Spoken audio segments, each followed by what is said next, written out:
In the year that King Uzziah died, the throne of Judah stood empty, but the throne of heaven was still occupied. It was a time of national mourning, of uncertainty, of silence that stretched from the palace to the temple gates. The people grieved the loss of a king who had once led with strength, and then fell with pride.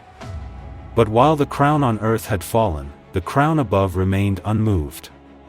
And in that moment of loss, Isaiah saw, not with human eyes, but with a vision that pierced through the veil of time and space.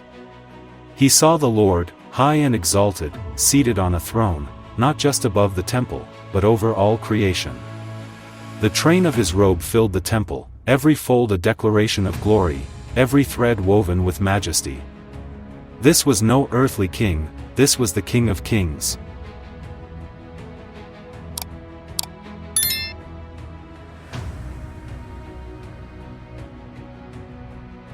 Above the throne, they hovered, beings unlike any Isaiah had ever known. Seraphim, burning ones. Flames with voices, creatures of glory whose very presence testified to the majesty of the one they encircled. Each had 6 wings, with 2 they veiled their faces, unable to look upon the Holy One whose brilliance could unravel the cosmos.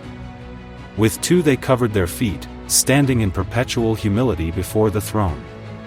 And with 2 they flew, weightless in motion but heavy with awe. They were not silent, they cried out with voices like rolling thunder, their words reverberating through eternity. Holy, holy, holy is the Lord of hosts, the whole earth is full of his glory. They did not whisper, they did not chant.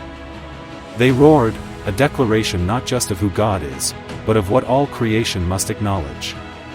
Holy, set apart, holy, above all, holy, utterly, eternally other. And their cry was not merely heard, it was felt. The very foundations of the thresholds shook. Stone trembled, smoke rose. The temple was filled, not just with incense, but with the weight of the divine presence. Isaiah was not dreaming, he was witnessing what few ever would, the invasion of heaven into earth.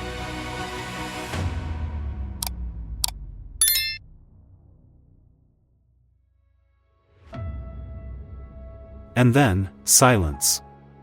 Not around him, but within. A silence that screamed louder than any seraph's cry. For when heaven reveals itself, all self-righteousness is stripped away. There is no boasting before the throne, no excuses, no masks. And Isaiah crumbled, "Woe is me," he cried, voice trembling like the temple walls around him. "I am undone. Undone, unmade." The seams of his soul unraveled before the majesty of the eternal.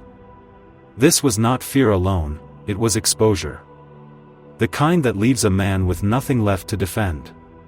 "For I am a man of unclean lips," he whispered, "and I dwell in the midst of a people of unclean lips, for my eyes have seen the King, the Lord of hosts." The King, not Uzziah, long buried, not a distant deity carved in stone, the King whose glory filled the heavens and spilled into the temple. And in his presence, even the prophet, the voice of God to the people, realized his own voice was tainted. His calling could not save him, his lineage could not cover him. He stood guilty, not only for himself but as a representative of a nation marred by sin. He did not plead, he did not argue. He simply stood, waiting for the fire of judgment to fall. But it did not, instead, heaven moved in a way Isaiah never expected.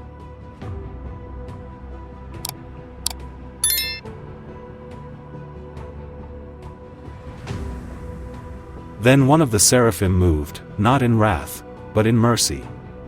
It flew toward the altar, the place of sacrifice, the place where sin met substitute. With tongs it reached down, lifted a glowing coal, still burning from the holy fire of God. Not a word was spoken, only the hiss of heat meeting air, and the soft rush of wings. Isaiah did not move, he could not. And then, he felt it. The coal touched his lips, and heaven spoke, "Behold, this has touched your lips, your guilt is taken away, and your sin atoned for." No rebuke, no condemnation, just cleansing. The very mouth that confessed his ruin became the first place redeemed. What Isaiah feared would destroy him instead made him whole. This was not the fire of wrath, it was the fire of grace.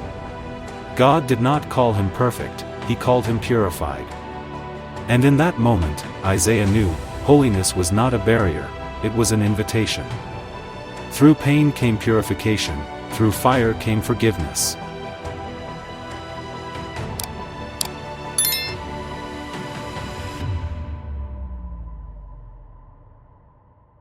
Then came the voice. Not thunder, not fire, not wind. A question, whom shall I send, and who will go for us? Heaven spoke, not in command, but in invitation.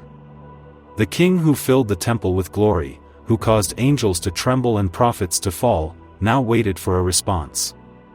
The throne room grew still. And Isaiah, still trembling, still changed, still smoking with the memory of the coal, answered with no hesitation. Here am I, send me. Not because he was strong, not because he was worthy, but because he had seen the Lord, and survived. Because grace had touched his mouth and redeemed his voice. The same lips that once pronounced woe now offered worship, the man undone had become the man commissioned. He did not ask where he would go, he did not demand to know how he would be received, he simply yielded. Send me.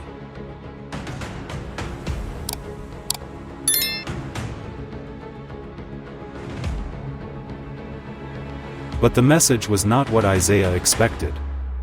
The Lord said, Go, and say to this people, keep on hearing, but do not understand, keep on seeing, but do not perceive.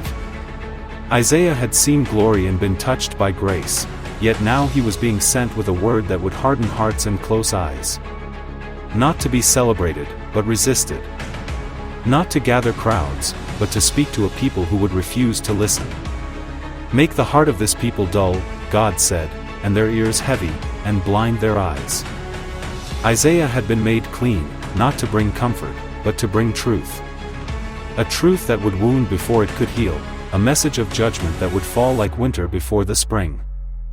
And so Isaiah asked, Lord, how long? And the Lord answered, until cities lie waste without inhabitant, houses without people, and the land is utterly desolate, yet a tenth will remain. And though it is burned again, like a terebinth or an oak, the holy seed is its stump. A stump. Blackened, broken. But not dead. Even in judgment, there was hope. Even in destruction, a promise remained. The message would fall on deaf ears, but buried within it was life. A remnant, a seed, a savior yet to come.